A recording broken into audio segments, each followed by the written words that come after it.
Tu sais, il m'est arrivé d'être un jour sur un lit d'hôpital et avoir comme tension zéro.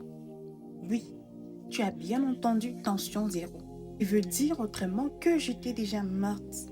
Morte au vrai sens du mot. Mon corps était froid.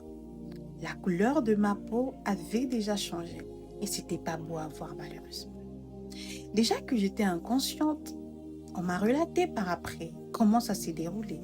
Parmi tout ce qu'on m'a raconté, il y a un élément qui m'a tellement fascinée et a bouleversé ma façon de voir.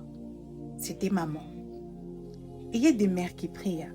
Moi, la mienne, elle est encore vivante, gloire à Dieu. C'est une femme des prières.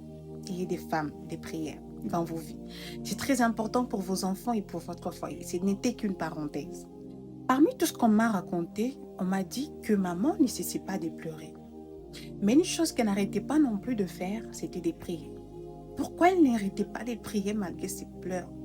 Parce qu'elle croyait en Dieu. Elle croyait au souffle de sa fille. Elle ne pouvait pas s'en remettre en me voyant morte devant elle. Elle ne pouvait pas accepter. Et elle n'avait pas accepté. C'est pourquoi elle s'est mise en prière. Vous savez, je vous dis souvent, lorsque vous avez un témoignage, ne cessez pas de les raconter. Ça va motiver quelqu'un qui se retrouve dans la même situation.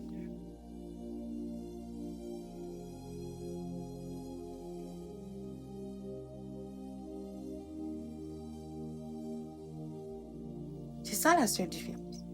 Et quand tu donnes ton témoignage, la personne s'y retrouve facilement et peut se dire, si Dieu a pu faire pour elle, c'est que Dieu peut faire aussi pour moi.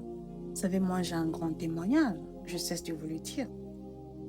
Dans ma prochaine vidéo, je vous dirai exactement ce qui s'était passé ces jours-là avec moi. Je n'étais pas consciente dans ce corps, mais j'étais consciente ailleurs. Il s'était passé des choses que je n'ai jamais racontées même à ma famille. C'est un secret, mais je crois dans la prochaine vidéo, je vais vous raconter.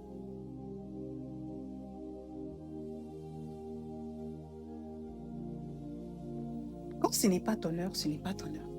Et quand c'est ton heure, c'est ton heure. Imagine un instant si cette situation surgit encore une fois de plus. Là, maintenant. Et que ça ne sera pas le même résultat. Je peux mourir pour de vrai et m'enterrer pour de vrai. Et il y a une grande spiritualité avec Dieu, je vous assure. Si vous êtes dans l'église, faites toujours quelque chose dans l'église. Soyez dans un service quelconque, c'est très important. Dieu sait toujours comment récompenser ses enfants, je vous assure. Ne vous minimisez pas. Toujours avec cette voix